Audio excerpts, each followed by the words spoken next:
மக்கள் அனைவருக்கும் வணக்கம். கோவை பாலியல் வழக்கு சம்பந்தமாக நிறைய பேசியிருக்கோம். அதில் முக்கியமான விஷயம் என்னன்னாக்கா, அதிமுக பெப்பர் ஸ்ப்ரே கொடுத்தது.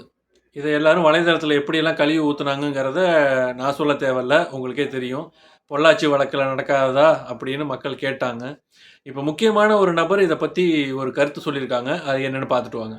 பெண்களுக்கு எதிரான குற்றங்களை நிச்சயமாக நாம் கண்டிக்க வேண்டும். இந்த சமூகம் முதல்ல இந்த விஷயங்களை அந்த பெண் மீது பழி சுமத்துறதை நிறுத்த வேண்டும்.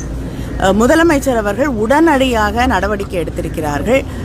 அவங்களுக்கு மிக விரைவிலே மிக அழுத்தமான ஒரு தண்டனையை பெற்றுத்தர வேண்டும் என்று முழு முயற்சியோடு ஈடுபட்டு வேண்டும் என்று முதலமைச்சர் அவர்கள் அறிவுறுத்தி இருக்கிறார்கள்.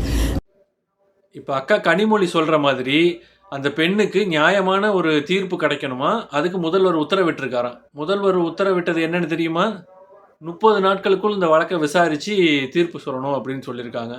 இதில் என்னப்பா உனக்கு பிரச்சனைன்னு கேட்குறீங்களா? இதுக்கு முன்னாடி அஜித் குமார்னு ஒரு நபர் ஞாபகம் இருக்கா? அவரை அடித்து கொன்ன வழக்கில் எத்தனை நாளில் விசாரித்து தீர்ப்பு சொல்லணும்னு சொன்னாங்க தெரியுமா? 18 நாட்களில். ஆனால் இந்த வழக்கு என்ன ஆச்சுன்னு யாருக்காவது தெரியுமா? இப்போ எந்த குழிக்குள்ளே போட்டு மூடியிருக்காங்கன்னே தெரியல. அதே போல தான் இந்த வழக்கையும் விசாரித்து 30 நாட்களுக்குள்ளே தீர்ப்பு சொல்லணுமா? அது நடக்கும்னு நம்புறீங்க? இது தாங்க சட்ட ஒழுங்கு.